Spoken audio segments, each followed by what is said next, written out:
Welcome to the Pirate Broadcast, where we interview interesting people doing interesting things, where you can expand your connections, your community. Kindness is cool and smiles are free. And let's get this party started. And it's another beautiful day at the Pirate Broadcast, and we have an amazing guest here talking about all the transitions and changes and evolutions that are going on around us. And as we jump into this show, I just want to remind you that thank you, all the gratitude in the world. If you're watching the replay, let me know. If you have questions, let me know. You know, we're streaming on YouTube, Facebook, Twitter, and LinkedIn Live. So wherever you happen to find us, please subscribe and follow the Pirate Broadcast to get involved and engaged in some interesting conversations. So today we have Hass. How are you doing, my friend? Blessed, doing well, up bright-eyed and bushy-tailed. It's a morning for all of us at some point in time, hopefully today. And I look forward to another amazing day and with gratitude and all of the things that are in front of us and the opportunities that present sometimes as challenges. And we all have to look at it as an opportunity if we're going to keep our sanity level, because sometimes, and I want to dig into this a little bit because it's mindset, in my opinion. There's a lot of mindset involved in what we're going through right now. And a lot of it has to do with, and I don't diminish the fact that there's a lot of people in, dire straits and they're wondering how they're going to get through this. And, I'm not here to provide a magic answer of any kind or, some sort of a solution. What I am going to share, though, is that having been in some tough times, mindset is the thing that made the difference. And so I want to kind of talk about that, Hass, and get your perspective on it and understand what it is that people need to be thinking about these days. I appreciate that tee up, Russ. I don't use the terminology mindset as much. I get that that's a common vernacular, common phrasing people use. And the reason is, from my perspective, what we're all being reminded right now is how much head orientation or thinking orientation we all had. As I say to my folks in Farsi, in Persian language, that we have both intellect and intuition. And intuition really comes from the heart. So what I see this experience as around the world is a collective paradigm shift, and really a reminder for us to shift out of thinking orientation, logical orientation, intellect orientation, and shifting into heart intuition orientation, which is very difficult for a lot of people. So it is, I call it a consciousness shift, not so much a mindset shift, because I want people to intentionally, with the words that I use, get out of their mind and get into more of their heart space, more of their intuition space. So I think the first big step for us to remember is this is new terrain. This is a new, shall I say, ball game, and the rules have changed. And we used to use the rules of the mind, and that's why I'm starting with, it's a consciousness shift, and it's got to start by leading from the heart, which is really a very surreal place for some. It's a very surreal place for a lot of people. And, and I've talked a lot of this about on the show, in how, many times people are in the groove because they're told, go to school, go to college, get a job, have a family, live the American dream, whatever that happens to be. And there's a lot of pieces of that puzzle where people don't normally or necessarily fit in. And, I think by your example, there's a lot of things that may not necessarily fit in when you start thinking about your intuition and your emotional alignment, when you're thinking about, because I'm a real advocate, for kindness is cool, smiles are free. And there's a reason for that, because that's a piece of the puzzle that's kept me, you know, intact. I'll Mhm. just say that. I'll just Mhm. say that. And you know, because sometimes when bad things happen uh, to anyone, uh, there's things that you have to reframe the, you know, and you can either be a victim or you can choose to look at it from a different perspective. So I just want to expand on that idea with people right now, because there's a lot of people that are struggling with their circumstance, with their environment, you know, things that are going on. And I what I would really like to avoid are a lot of people going to a negative space, you know, something that where it's like, you know, you know, they don't want to hate, or they don't want to, Hmm. you know, be divisive or separated. It's like, this is a time where we all need to come together. Mhm. You know, we have a single cause that we need to come around and fix this, right? Be involved and engaged in it. Yeah, So the how do you unity see this in your principle. environment? Yeah. I mean, you have a different community. You've built a strong community. And for those that don't know Haas, he's on LinkedIn. He's around. Where else do you hang out, Haas? Really, the 3D world. I use LinkedIn right now, and it's been a while that I've been using it. So you can catch me on there. And I really like what you said. I like the unity piece because that speaks to the paradigm shift and the consciousness shift.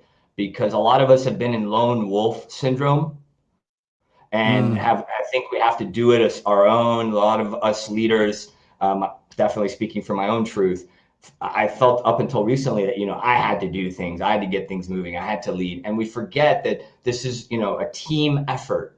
Really, we're coming together. There's a lot of congealing that's happening, and I liked what you said at the outset of that piece. What you said about things that don't fit when you shift from the head to the heart. And what I saw, the visual that I popped into my head is almost like we're being put through. If you remember those pegs when you were a kid, those games where you had the circle and the square, it's almost like God, universe, whatever you want to call it, is putting us into a different peg. And we don't yeah. fit. And so it's like more like Play-Doh. We're like being molded as we're going through this peg. So if there's anything that, what you mentioned, that some things that don't fit, I look at those as old constructs, Russ, that we don't really need anymore. And their beliefs is one way they talk about it in the mindset space, Mhm. different limiting beliefs. Then you have in the heart, you also have emotional charges and things you've held on to. So it's old energies.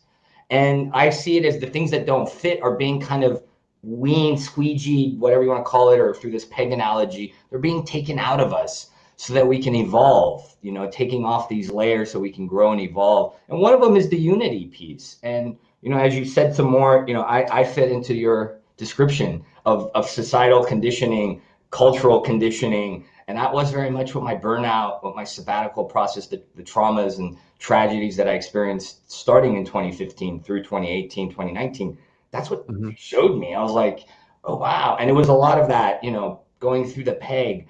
So I love your messaging. It's not kitschy for me because I understand the energetics of gratitude, and gratitude and love, what they are, they're energetic states, and where everything's energy. And so kindness is cool, and it is, smiles are free and they're uplifting. And that's why they do lift the vibration up. So I love what you're doing. And that's why, for me, that last word you used is the unity. I think that's part of this awakening, part of this shift that we're all going through. And it's time to, there's I'll say this. There's a famous therapist, Fritz Perls, and he says something that sounds a little kooky at first, a little esoteric. Fritz Perls says, lose your mind, find your senses. So at first, the things that don't fit seem a little, it seems a little kooky. But if you surrender and have faith and you trust and you go deeper, you find greater senses, or greater vibrance in life emerges. Well, and I like the direction you took that, because when you and this is going to sound ironic and kind of maybe not necessarily fit into what everybody's typically thinking. However, when you reduce the logic that you insert into some of your circumstances, and you allow your heart and your intuition to guide you, it's almost like you know the answer and you can't speak the answer because it's like it's not necessarily what you would logically think of. And it's like, I know this is the direction I need to go. However, it doesn't make any sense to me. And if you take that leap of faith, if you call it, or belief, or whatever, fill in the blanks, Mhm. if you take that, in my case, in my situation, in my experience, it's always been that when I follow my heart, my head catches up. Bingo. And it's almost as if I have to allow what is taking place to kind of flow and really, it's like, because some of the things that I've done in my life are like, what the heck is he thinking? It's like, and it's really about, allowing, um, I, call it what you will, intuition, higher power, God, faith, whatever it happens to be. I know that there's, a lot of descriptions we can use for this. However, it's really something that has worked in my life. I Mhm. don't have necessarily I don't necessarily have a an explanation for it, but I have Mhm. an understanding for it because it's an experience that I've had, Mhm. right? Mhm. Yeah, so it's interesting. So you said two words that I love, and it's beautiful how organic this is transpiring. Allow. Oh boy, was that hard for me. Was I kicking and screaming for so long because Because you're holding on to your logic, right? yeah, exactly. Well, and that's the thing. The logic is ego based, and it's tied. It's an ally of the ego, and so that tends to be a defense mechanism that usually is like, oh no, change, And the analogy of Linus's blanket from the Peanuts cartoon. We all are holding that proverbial blanket, Yeah. and we're like, don't leave, don't change, And that's where we don't allow resistance. It keeps persisting, whatever we're resisting, right? Resistance equals persistence. And Mhm. I, I took a long time to surrender, to do that allowing, because the universe really does want to conspire to serve us. And if we stop it, which is what everybody is doing, I was doing it. That's the disallowing. That's the resistance is. Mhm. It's hard. It's hard to do. And I liked what you said. You used understanding, and then another word that eludes me right now. And again, you innately got at a consciousness level the distinction. We may not understand what's happening in that moment that we're following our intuition. That's because there's a greater sense happening. It's a multidimensionality to it. And if we allow, as you said, then the unfolding happens, and then we go, oh, I see now. In hindsight, you can see the path unfolding. So it's Yeah. almost this weird paradigm. And I do a lot of trust falls. Last 2 years ago, I started doing trust falls into my pool. And that is a symbology for what I'm really presenting to the listeners is a trust fall. At first, you freak out your first trust fall if you've ever done an exercise like that, where you're falling backwards and you're like, "What's happening? I'm not in control and I'm falling." Yeah. That's the analogy for this process for us that you're teeing up is the allowing. But once you do that, it's so freeing. It's so liberating. It's so that's the beauty of it. And then the magic unfolds and we develop. It's a skill. It's a muscle, intuitive muscle. So it's a lot of us haven't honed it. We haven't used it. No, no. And it's because we are, and I like the way that you phrase the ego idea, because so many times the ego lies to us. It tells us that we need more. We need to be something else. We're not good enough because we are not, this magazine culture of somebody that imagined an idea of what should be. And it's Mhm. and our ego continues to lie to us and tell us that we need to be something else. So then our logic kicks in and says, okay, I need this job because of fill in the blanks. And I Right. need this, I need to make work a little harder because this is what life is going to reward me with. And there's so many things that are not true. And Exactly. and I've paid the price of all of these experiences because of what the ego and your imagination and your logic tells you. It's like, yeah, if I only get here, I'll be happy. It's like, that is such a lie. Famous last It's like, words. just, you could be happy right now with everything you have. And it's like, okay, I have a cup of coffee, I have some water, it's like I got a wonderful guest on the pirate broadcast. I got things happening and I get to do this. I mean, this is something that I've worked or evolved to. It hasn't been work, it's been experience in this direction that allows me to participate in this experience. And it's really an amazing opportunity for so many people right now to learn a new skill, to learn a new craft, really listen to themselves, take the time for self-discovery and understand, because you can pause. I mean, the people that are not working right now or not doing what they would sit in traffic for 45 minutes, go to an office that they hate, work with people they don't care to be around. And then you're sitting at home going, what is it that really drives me? What kind of a passion or what kind of an interest can I put in my life to make those changes? Well, beautiful. I love this. Yeah, it's very organic, and you got me on so many different things I could say right now. So the first thing is, it's interesting, is let's discover a new us, a new me, a new you, instead of a new skill. And in order to do that, one must pause. One must come into stillness. I have a friend, and he's a very famous coach. He actually coached Shaq early in his career before he knew he was a coach. And he early on, and he met me, also an Aries like you, bud. So I'm Sagittarius, so it's a fire sign thing. And he said to me once, he said, Haas, it's almost like you're at the bottom of the ocean and you're kicking up a lot of dust and sand. And it's hard to see when we're doing, because there's so much cloudiness in this analogy. He said, you need to let the dust settle. We have to pause, and then we have to uncover who we really are. Because that's what, this magazine culture, as you called it, there's so many layers that we take on from a very early age that mask who we actually are.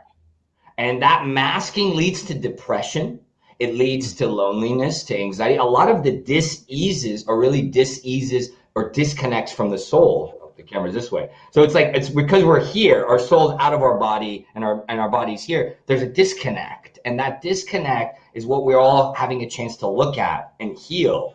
And so it's almost like, an analogy that I use is it's like you're getting emotionally and energetically naked. You're peeling off layers. You're taking off layers, taking a chance to get to know who really is Haas.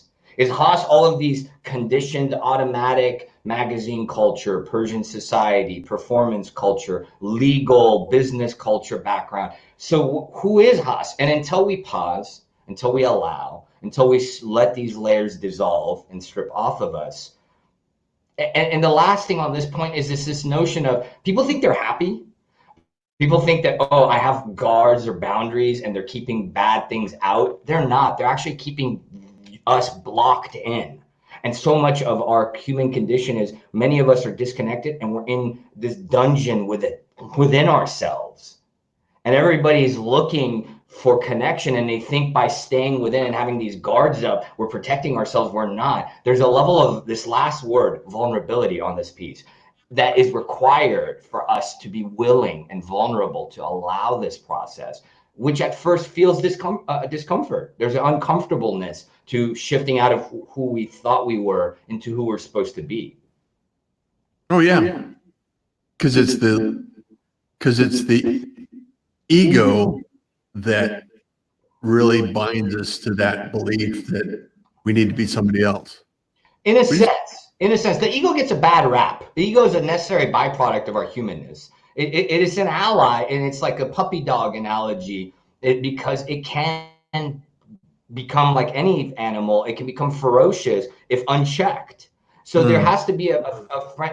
It's this how shall I put it? It's this like friendly dynamic that we have, where our mind, ego, is our friend and our enemy at the same time. So you have one here and one here, and you have to hold both. So it's a bad rap that the ego gets, and that's why we have to make peace with it. We have to allow it and accept it. Yeah, I want to put up here what Renee Miller suggested. That we come to a point where we allow our higher self to guide us, moving away from the human perceptions of who we are and what we should be doing. Kent and Renee are awesome individuals that you should know. And there's a lot of people here that are in the room today. So Nick Norman, just in time. Thank you so much for being here. David Munford, thank you so much. Wanted to say good morning. Haas, super positive and uplifting. Lori Knutson, thank you so much for being here. Good afternoon, Pirates from Spain, all the way from Spain. Nice. Hello, my friend. Good morning. São Paulo, Brazil. We got some international folks around. Vicky O'Neill, thank you so much. Always a pleasure to have you in the room. Joining a little late. Jimmy Clem, new day, new opportunity. Amen, brother. Amen to that, yeah. Angie Schumann, good morning, everyone. Always a pleasure. Tapas Daz, good morning. I know it is a good morning. Fred Costa, good morning. Arcot is here. And one of the things that I think are important for us to understand, Haas, is, or at least bring to the table is, you brought up a good point. Yeah, the ego gets a bad rap. And, I have my own battles with my own ego. And yeah, it's like, okay, I love myself. It's a perpetual arm wrestling match for life. So do I. Yeah. I love myself, and so do I. So it's like, it's one of these things that you just have to understand that it's there, and it may not necessarily want everything that our heart wants.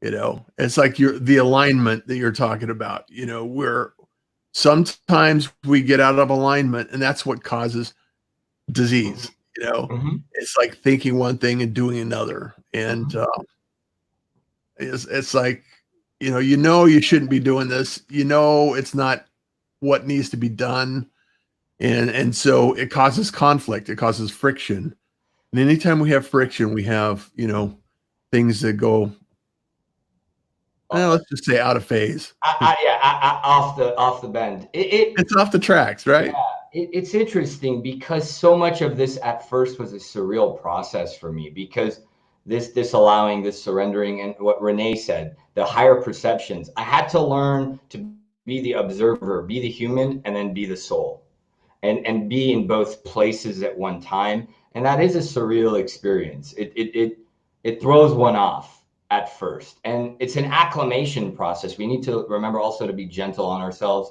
as we do this, as we're going through these shifts and these transformations. That if you do personal work, it's not a put it in 6th gear and go. There has to be time to process and allow. And if we don't, here's what I've really been playing with recently, Russ, and this is something that I haven't really talked about in what I post and things like that, is following our bliss. Other people talk about this. For me, I started to click on this, is what the heart wants, and we should all over ourselves with the mind constructs and some of the limitations and what have you, is this notion of pure bliss. Some people call it the inner child. It's more than that for me. It's this notion that it starts with the inner child. It's this like, woo, like I just want to play, childlike wonder.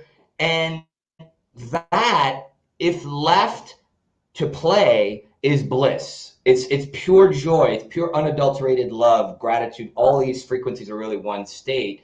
And that's the problem, is because of these conditionings and other reasons for various facets, we've curbed ourselves. We've put limitations. We should ourselves. Yeah. And that stops this bliss, which actually serves everybody. So imagine this. This is my vision for the world. If everybody was following their bliss, we would have this extravagant orchestra symphony, this cosmic symphony playing, which I envision happening. I'm calling it forth because it's this notion of everybody is doing their purpose. Everybody's in joy. Everybody's in bliss, kindness, smiling. Everybody's being cool in that regard.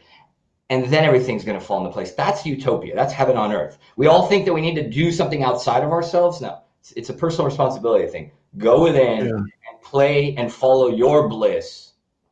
It's funny when you, well, it's not funny, but it's what the vision in my head when you started to talk about bliss was that moment when you're a child and you're learning to ride a bike and you discover that you know how to ride a bike.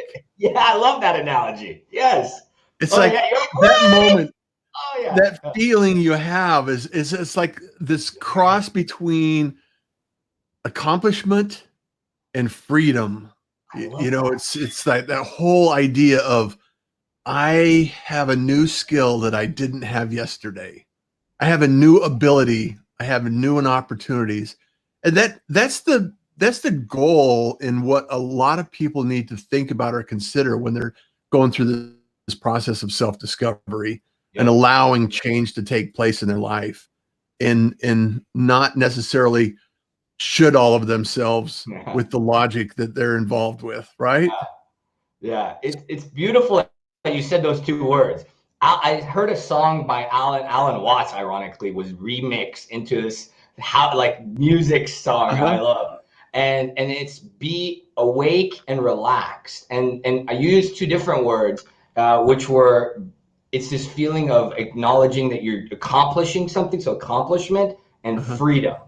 And yeah, so it's a knowing that, whoa, I'm doing this. And then, whoa, I'm doing this. So Yeah. that's huge. That's energetically, so much is going on in our biosystem, our nervous system, our mind, our endorphins. I mean, we can go on and on the geeky science stuff. For the sake of time, that's so much to those two states or emotional beingnesses.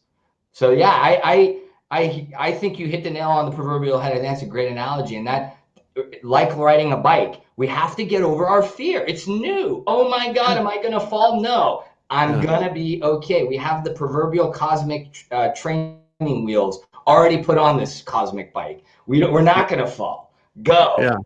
Be confident. Ride the bike, and then I love this analogy that we're riding with, pardon the pun, is this notion of keep going. Then eventually you're popping wheelies, and you're like, "What? I didn't even know I could do." And that's when you learn your superpowers. After Yeah. enough time, organically you get good at it, and you Mhm. develop your super. And you're popping wheelies, and you're doing 360 flips, and that's what humanity is headed towards: is getting confident with this new way of riding our bike that we didn't even know. Most people were just walking the bike home and didn't Yeah. even know that, hey, I could get on this thing and I could go fast and do things. So yeah, it's a good analogy that you brought forth. I love it.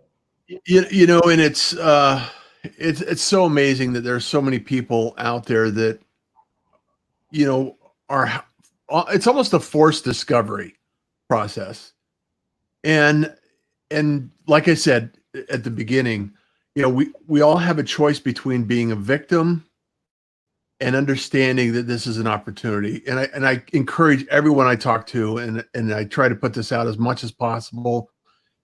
And this is, part of the reason I do the pirate broadcast is because I want to share, some concepts, some level, and some ideas that there are things that you can accomplish. And I think a lot of people, the biggest limitation they put on themselves is their inability to work and believe in bigger things that can happen to them.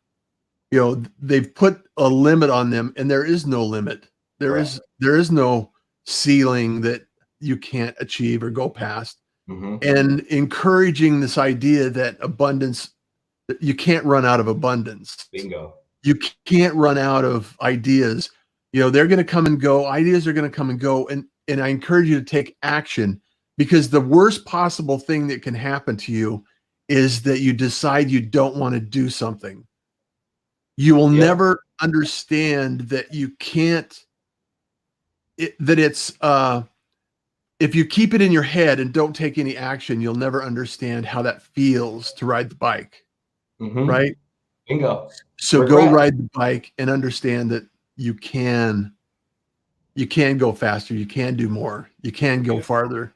So Yeah, the that's what it is. potential is unlimited. The potential is unlimited, and I love that. I love that you said that in the sense that it's whatever the mind believes and conceives will become reality. The only rules are there are no rules. The rules that we make, the only limits are the limits we set. And so it's very true at a metaphysical and existential level that really inviting the listeners, and I really love that inviting them that not only can you accomplish whatever you put your mind to, what's the risk? And they did a study a few years ago in retirement homes where they said, what's the one word that kept coming up? Regret. The risk, if you don't do it, is regret. And that's a horrible state of and frequency to be in, because you can't turn back the proverbial dial and go back and redo life. So it's this carpe diem. And then the worst thing, if you do it, is you go, oh, I had a new experience and I chose not to pursue anything further. So I go do some other route. So, oh no, you know. Well, and I always use the analogy of, the kids that go to 4 years of college because they were told that at the end of the, this process, there'd be a rainbow pot of gold.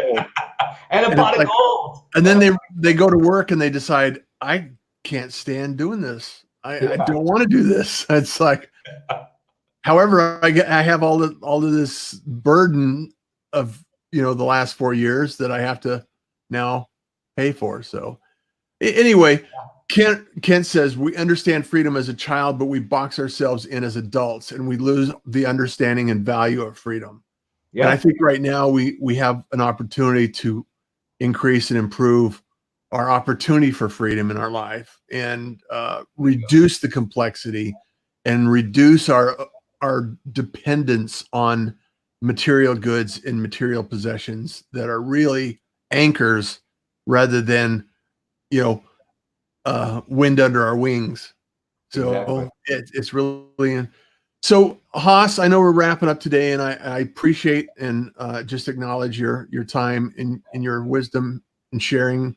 So is there anything that you would like to leave the community today that we can actually share and wrap this up with? Yeah, two quick things. So practically, because I know we've kept it very high level, is a lot of people forget to get grounded. So a lot of this process starts with getting back to the body. And this first thing I'd like to leave everybody with is breathe. Is really anchor and come back to the breath, because the breath is a very magical thing. So much will organize itself, fall back from dis-ease into harmony if you simply remember to come back to the breath. And it sounds simple, and a lot of people are breathing the wrong way. So that's the first thing. And the second is what you said, that piece of freedom. Follow your freedom is what makes you happy. What lights you up? That last comment, what takes you out of the box? What makes you feel liberated? Pursue that. If it feels good, pursue it. Now, to an extent, don't cause harm and things like that, of course. It's this notion of follow common sense and what feels good. So it's very profound that you use that word, freedom, because so many people feel trapped right now. And if you breathe, you remember everything's going to be okay. This is me. I'm safe. I'm good. And then you keep following it and take steps. It's a magic formula. It sounds simple. It's very profound. Breathe, take it a step at a time, and follow what feels good. Follow your heart. Let your heart lead. That two-step combo is literally going to magically unfold a divine path that led me to where I'm at, and I'm very happy and very fulfilled. Yeah. Well, I'm happy that you were able to join us too today, and the fact that we were able to connect, and I know that we've met through mutual friends, and I just love the fact that interesting people doing interesting things, and we all have an opportunity to learn something new, discover something along our journey, and really dive into who we are and what we're thinking. So kindness is cool, smiles are free, and you enjoy the day. Thanks, Russ. Thank you for joining the Pirate Broadcast. If you found this content valuable, please like, comment, and share it across your social media channels. I would love the opportunity to help others grow in their business. The Pirate Syndicate is a platform where you show up, we produce the show. It's that easy. If you want to be seen, be heard, and be talked about, join the Pirate Syndicate today.